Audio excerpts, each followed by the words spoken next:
pour les personnes qui ne le connaîtraient pas, donc c'est un ingénieur des TPE qui a débuté sa carrière au CETRA. Il a toujours travaillé dans le domaine de la géotechnique, naturellement. Ensuite, il a travaillé chez SNCF Réseau dans la division tunnel et géotechnique. Et depuis 5-6 ans, tu as rejoint le cabinet CPA Expert. Et donc, c'est à ce titre-là que tu as été précieux pour faire cet état des lieux de la technique à travers les cas de figure où ça se passe mal. Voilà. Donc, on te laisse la parole. Bon, bonjour à tous. Effectivement, comme le dit Nicolas, si vous me voyez sur un chantier, c'est que manifestement, il y a quelque chose qui s'est mal passé. Donc, je vous conseille de ne pas me voir trop souvent, même si c'est avec plaisir. Donc, pour établir un petit peu ces recommandations, on est parti d'un état des lieux, on a essayé de chercher un petit peu ce qui se faisait dans la littérature, et puis on n'a pas trouvé grand-chose. Donc, on a trouvé au moins une définition qui est celle de la norme écran. Alors, qu'est-ce qu'elle nous dit un petit peu la norme écran, la 94-282? C'est qu'un voile par passe, c'est un ouvrage de soutènement avec très peu de fiches. Bon, jusque-là, tout va bien. On va l'exécuter hors nappe et par plot. Alors, ces plots, ils ont très faible dimension. Le but, c'est d'assurer la stabilité de ces plots qui sont soumis effectivement à la poussée des terres par plusieurs mécanismes. Donc, le premier, on va jouer sur des effets de voûte. On va aussi utiliser donc, des appuis, que sont les butons. Et enfin, on va aussi utiliser des appuis intermédiaires en laissant des risbernes ou des banquettes. Donc le but, ce que nous dit la 94-282, c'est d'assurer pour chaque phase, y compris les phases provisoires, il faut qu'on assure la stabilité de ces plots de terrassement et de ces plots qu'on va réaliser. Alors, à la fin, on nous dit effectivement qu'il faut suivre la norme 94-282 pour pour dimensionner cet ouvrage, sauf qu'on s'aperçoit que cette norme, elle est difficilement quand même applicable pour, dans son ensemble, je parle, pour dimensionner des voiles par passe. Alors, on part quand même de cette définition dans le guide, et on s'est dit qu'il fallait la compléter un petit peu. Donc, j'ai complété en fait ce que je vous ai souligné en rouge, enfin en jaune juste dans la diapo d'avant. Alors, par voile, on entend effectivement, c'est un ouvrage en béton armé. La plupart du temps, c'est du béton projeté avec de lits de treillis qui sont exécutés par ceinture descendante. Alors, je vous ai mis un petit extrait de ce qu'on a comme, phasage. Donc, le phasage, on retrouve effectivement, on va venir excaver des premiers plots, c'est ce que vous avez en bas à gauche, en laissant en fait des risbernes intermédiaires.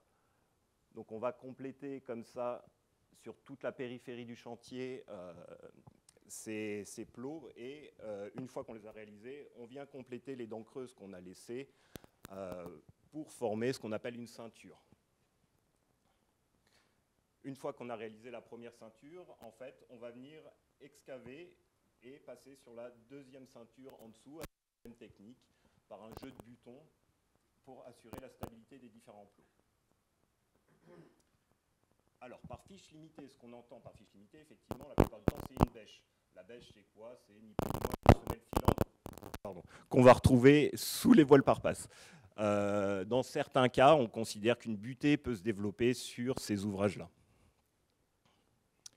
Alors, par hors nappe, effectivement, il a fallu qu'on précise un petit peu ça parce que la plupart du temps, on s'aperçoit qu'il y a beaucoup de projets qui se passent avec une nappe. Donc, soit effectivement, vous n'avez pas d'eau, et c'est tant mieux, soit on va considérer que vous réalisez un rabattement provisoire. La plupart du temps, sur les chantiers, c'est ce que je vous ai mis là-haut, c'est fait avec des points de filtrante. Alors, par rabattement de nappe, j'entends pas épuisement de fond de fouille. C'est soit des puits, soit des points de filtrante. Par appui, ce qu'on a considéré dans le guide, ce sont soit des butons inclinés, soit des butons horizontaux. Alors vous pouvez entendre bracon, buton. On a essayé de simplifier un petit peu ça pour pas qu'il y ait de confusion. Et on va parler uniquement de butons en disant horizontaux ou inclinés. Alors par effet de voûte, ce qu'on entend par effet de voûte, c'est effectivement des reports de charges qui vont se dérouler dans le terrain, alors soit entre ceintures, soit par plots aussi horizontaux. Donc, effectivement, c'est des effets à court terme. On estime que dans la journée, tout plot excavé doit être confiné. Donc c'est pour ça qu'on a un effet limité des effets voûte sur la journée.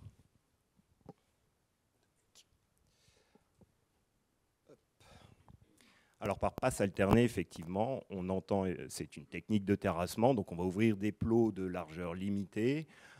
Donc en fonction des configurations des chantiers, vous retrouvez donc soit effectivement des recoupements de talus ou des banquettes classiques, soit des banquettes inversées, c'est ce que vous avez ici.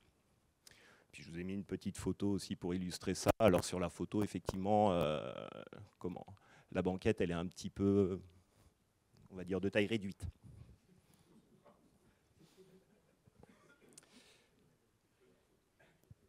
Alors, pour vous rentrer un petit peu plus dans le sujet, ce qu'on a fait pour l'état des lieux de la technique, c'est qu'on a fait un petit questionnaire aux entreprises pour essayer de voir un petit peu quelle était leur pratique, combien de chantiers, combien de personnes on avait à faire.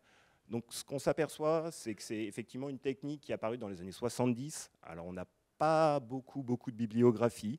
Donc, les photos d'archives nous disent qu'effectivement, à partir de 1970, on faisait des voiles par passe sur un étage, hors nappe, et la plupart du temps, quasiment sans avoisinant. On avait un peu plus de place à l'époque. C'était mieux.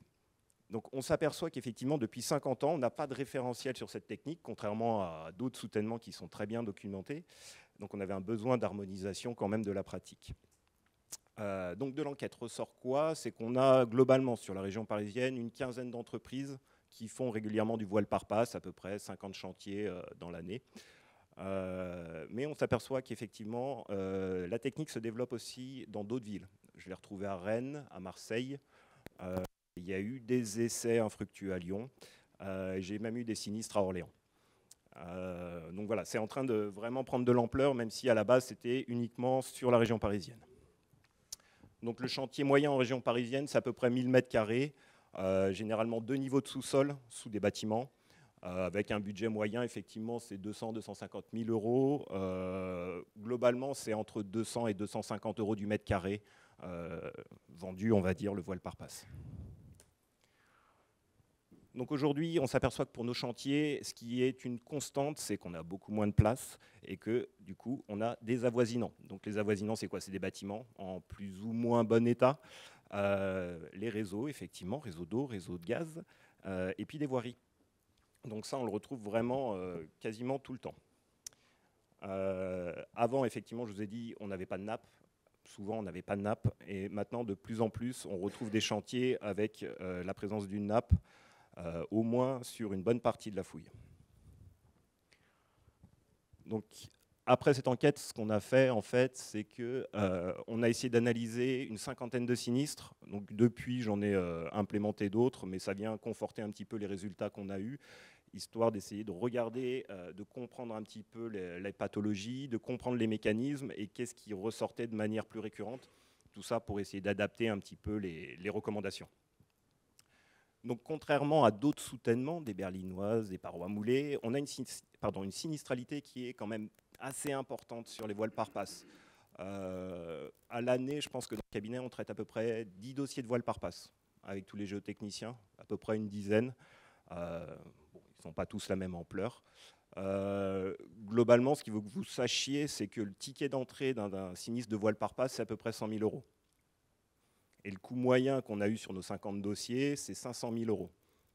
Avec des fois des sinistres encore plus importants, souvent quand on dépasse 3 niveaux de sous-sol, avec plus d'1 million d'euros. Donc c'est du matériel, c'est de l'immatériel aussi derrière, du retard de chantier, etc. Donc ça, c'est vraiment tout mêlé. Donc ça reste quand même des sommes assez importantes qui méritent attention. Alors globalement, de ce qui ressort un petit peu de l'analyse de ces 50 sinistres, c'est qu'on a deux grands types de sinistres. On a les sinistres en cours de chantier. Donc, je vous ai mis que les grands chiffres. On s'aperçoit que pour les 50 dossiers, globalement, ce que j'ai analysé, c'est qu'on a un quart des ouvrages, c'est des effondrements. Donc quand je vous parle d'effondrement, c'est des choses comme ça, où derrière, on vient remblayer en urgence la fouille, et puis on arrête le chantier et on réfléchit. Sur ces effondrements, alors les effondrements ils peuvent se passer quand j'ai pas trop d'avoisinants, mais la plupart du temps j'impacte mes avoisinants. Donc je peux avoir des effondrements avec un impact sur avoisinant, ou je peux avoir juste un déplacement de mon voile sans réel effondrement, mais qui va avoir un impact quand même sur mon avoisinant. C'est ce que vous avez sur ma deuxième photo, où la courbe au fond là, de la photo, c'est pas naturel, hein, c'est pas le projet. Et puis les butons aussi qui sont relevés à la verticale, c'était pas le projet. Donc là, il y a toute la route qui est partie là-bas derrière, notamment. Et comme la route, c'est une bretelle d'accès à une autoroute, c'est moins bien. Donc la deuxième catégorie de sinistre, c'est après réception. Donc on intervient effectivement en décennale. Là, la plupart du temps, ce qu'on rencontre, c'est qu'on va avoir des arrivées d'eau dans les parkings. Et puis des arrivées d'eau préférentielles. Donc sur la première photo, c'est au niveau, on va dire, de la limite entre deux plots, donc aussi bien horizontaux que verticaux. C'est sur les zones de recouvrement des aciers, où ça va être moins bien piqueté, où on va retrouver de la terre des fois, ou un enrobage un peu plus aléatoire. Et puis les deuxièmes types d'arrivée d'eau, c'est au niveau de l'impact des butons, aussi bien verticaux que horizontaux. Donc ce qu'il faut savoir, c'est qu'effectivement, les butons, on les laisse jusqu'à ce qu'on ait monté, on va dire, un certain nombre d'étages du gros œuvre, et on vient retirer après les butons. Donc la plupart du temps, c'est calfeutré. Alors là, sur mes photos, c'est mal calfeutré. Pourquoi? Parce qu'on fait mal le recouvrement des aciers entre, entre les radiers ou les étages et puis le rajout, où on vient une qualité de béton assez médiocre. Bon, c'est ce qui ressort à peu près, quoi. Alors, on a regardé un petit peu ce qui impactait le plus, on va dire, les effondrements ou les grands déplacements qu'on observe en cours de chantier. Donc, bien sûr, j'ai plusieurs facteurs combinés, hein. C'est rarement un seul facteur qui est impacté. Bon, ce qui ressort quand même sur toujours mes 60 dossiers, hein, ça reste, on va dire, un échantillon, c'est qu'on a quand même plus de 40% du temps, on a des ouvertures de passes qui sont trop importantes. Donc là, je vous ai mis un petit exemple. C'est effectivement, j'ai déjà vu des passes de 6 mètres, voire plus, avec des photos en cours de chantier où on alerte. Bon, là, la hauteur, ça va à peu près, mais je peux avoir des ouvertures de passes à 2,80 m sur 6 mètres. Et là, effectivement, c'est problématique. Ce qu'on peut retrouver aussi souvent, au moins un tiers du temps, c'est des butonnages insuffisants. Alors, dans le butonnage insuffisant, j'englobe le butonnage provisoire ou le butonnage définitif. Là, l'exemple que je vous mets, par exemple, vous avez 3 ceintures de soutènement et vous voyez, j'ai un niveau de buton. Donc ça ne s'est pas effondré, mais par contre, en tête, ça s'est fortement déplacé quand même.